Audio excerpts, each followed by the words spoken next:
গোড়া একটু মাড়ি মুড়ি দিয়ে দিই, গোড়া মোড়া গেছে এককালে, শরীরে জলামা হয়ে গেছে।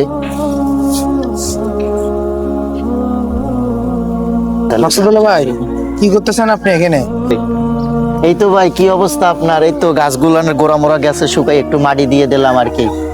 ও আচ্ছা, গাছের সারটা দিচ্ছেন নাকি? হ্যাঁ ভাই, এই তো গাছে পানি টানি দিলাম, একটু আগে একটু মাটি টাটি দিলাম, এই আর কি, আর কিছু না।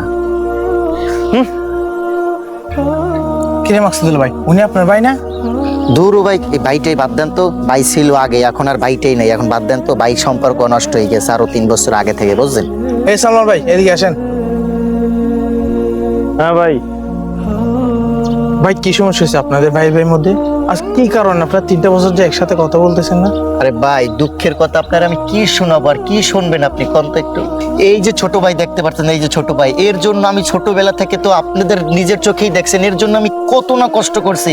আজকে এই ছোট ভাইটা আমি বিয়ে করাইলাম কত কষ্ট করিয়া, সে এখন তার বউর কথা দইরেই আমি বড় ভাই, আমার গায়ে এসে সে হাত তোলে। ওর আমি বড় ভাই, ও আমার সংসারটা কি উন্নত করছে, ওর জন্য তো আমি কত না কিছু করলাম।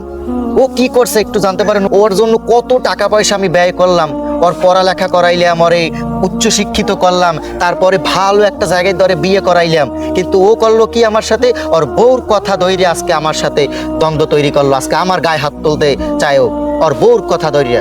এখন কেমনে ওর সাথে আমি যোগাযোগ রাখবো বলেন? কি সালমান ভাই, আপনি আপনার বউয়ের কথা ধরে আপনার বড় ভাই গায়ে হাত তুললেন?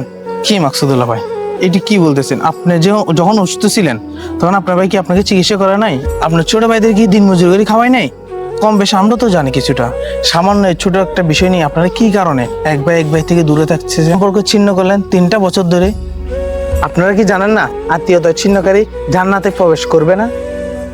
ভাই আমি সামান্য বোর কথা দিয়ে আপনার বড় ভাই, পিতার সমান বড় ভাইয়ের গায়ে হাত তুলছি ভাই, আপনি আমার মাফ করে দেন ভাই। ভাই আমার মাফ করে দেন ভাই। ভাই তুই বুকে আয়, তুই তো আমার ভাই। হুজুর, আপনাকে আমরা অসংখ্য ধন্যবাদ জানাই, কারণ আমরা আগে জানতাম না যে আত্মীয়তা ছিন্নকারী জান্নাতে প্রবেশ করবেন। আমরা যদি এই অবস্থায় মৃত্যুবরণ করতাম, হয়তো আমি মনে করি জাহান্নামী হয়ে যেতাম। আপনি বলছেন ভাই, এইটা থেকে ইনশাল্লাহ আমরা সতর্ক হয়েছি। আর যারা এখন পর্যন্ত আত্মীয়তা ছিন্নকারী অবস্থায় আছেন, আত্মীয়তার সাথে সম্পর্ক বিচ্ছিন্ন অবস্থায় আছে, সম্পর্ক রাখেন না, তারাও আপনারা নিজেদের পারস্পরিকভাবে মিলে যান, কোনো দ্বন্দ্ব রাখিয়েন না। আমরা মিলে গিয়েছি 2 ভাই, আর সামান্য কোনো ঝগড়া বিবাদ ফ্যাসাদ করে আমরা কোনোদিন আত্মীয়তা ভাই ভাই সম্পর্ক নষ্ট করব না। ভিউয়ার্স, আমাদের ভিডিওগুলো যদি আপনাদের কাছে বিন্দু পরিমাণ ভালো লেগে থাকে, তাহলে সালমান ফার্সি স্টুডিও ইউটিউব চ্যানেলটাকে সাবস্ক্রাইব করে সবসময়ের জন্য আমাদের সাথে থাকবেন, এবং সালমান ফার্সি স্টুডিও ফেসবুক পেজটাকে ফলো করে আমাদের সাথে থাকবেন ইসলামিক শিক্ষা নিয়ে নিত্য নতুন ভিডিওগুলো দেখার জন্য।